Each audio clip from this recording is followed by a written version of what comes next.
Hi, I'm Hollywood Nick Manker, and you're watching Season 3 of Nick's Video Store. I realize it's been a while since I posted a video, and I feel like I need to give back to my fans now more than ever in these times of hardship. While I still intend to provide you with amazing video content, I also want to teach you a new skill that will help you become almost as fantastic as I am. But remember, once I teach you this skill, it's still a long way to the top, and there can only be one king. Therefore, in the coming episodes, I'm going to teach you how to build your own personal acting skills. That's right, I'm going to take you on the journey to becoming a grade A actor. Let's begin with today's lesson.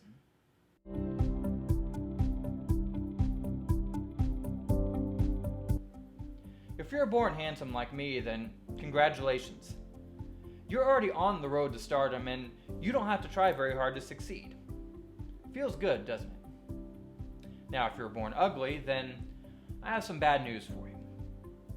You should just give up now, because the camera is the judge and jury in the film world, and you've already been found guilty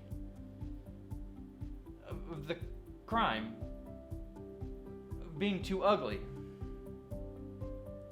You've been found guilty of being ugly, and you can't be in a movie.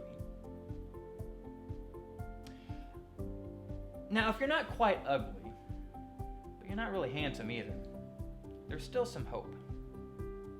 If you have money, then just get yourself some simple plastic surgery, or buy yourself a nice wig and makeup set. If you're broke, then exercise until you have a nice, slim, fit body, and that will help distract from your boring-looking face. The lesson here is, you gotta look good if you want to make it in showbiz. That's all I have for today's lesson, but stay tuned for more episodes to come.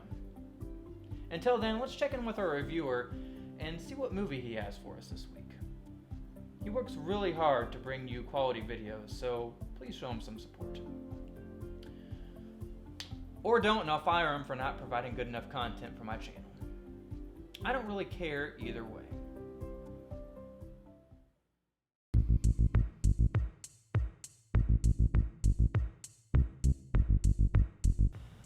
Like Hollywood Nick said, it's been a long time since we've added a movie to the Mega Video Review library.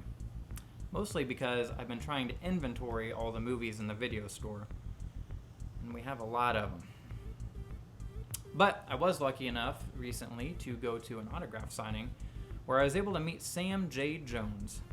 Some of you may recognize him as the Highwayman, or that guy from the Ted movies, but most of you probably know him as Flash Gordon.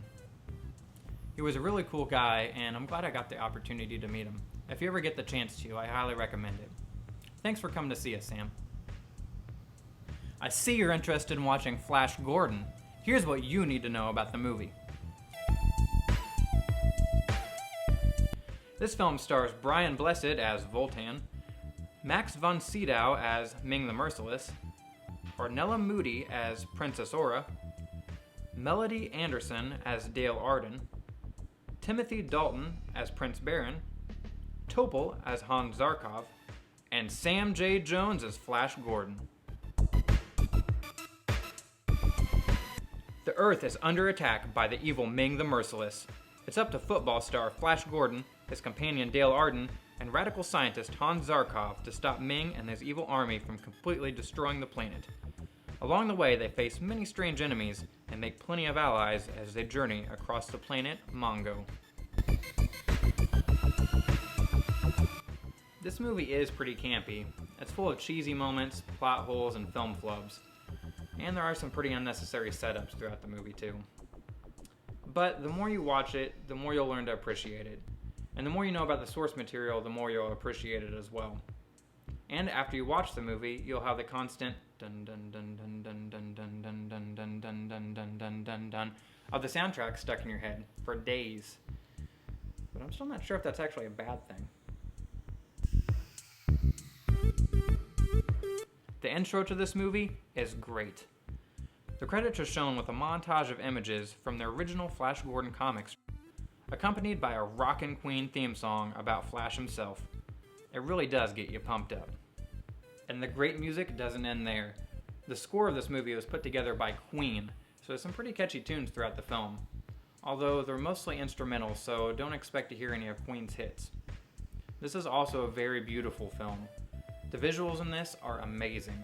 Watch it in high definition if you can, because there's a lot of detail put into everything in this movie. From the trippy sky of Mongo, to the elaborate matte painted backdrops, to the intricate costumes, the entire world of Mongo is visually stunning.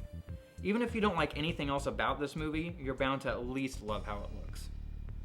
Speaking of looks, the film does an amazing job at being visually similar to the comics. It sort of feels like you're watching through chapters of a comic or watching a serialized story, which is a nice tribute to the source material. Just about anything you can think of, there's probably going to be a Flash Gordon adaptation of it. It started as a comic strip in 1934, and from there turned into comic books, regular books, a radio show, film serials, TV series, cartoons, and of course, this movie. Unfortunately, there's no direct sequel to this movie, but Sam Jones does play himself as well as Flash Gordon in the Ted movies, and that's probably the closest we're going to get to a sequel. Now, onto the fun facts. George Lucas wanted to make a Flash Gordon movie early in his career, but was never able to get the film rights, so he decided to do his own space film, and we got Star Wars. When Ming attacks the Earth at the beginning of the movie, his underling Clytus tells him that the planet they're attacking is called Earth, and they act like the name is really unfamiliar. Soon after, it can be seen on the ship's console that there's a button clearly marked Earthquake, which is named after the Earth. The character Clytus wasn't in the original comics, but was created solely for this movie, and he looks a lot like Dr. Doom. It's said that Sam Jones was cast as Flash Gordon after being seen on an episode of The Dating Game. And ladies, he does his own stunts. You may notice that Flash's voice is dubbed during part of the movie. Unfortunately, Jones wasn't able to re-record his dialogue during post-production.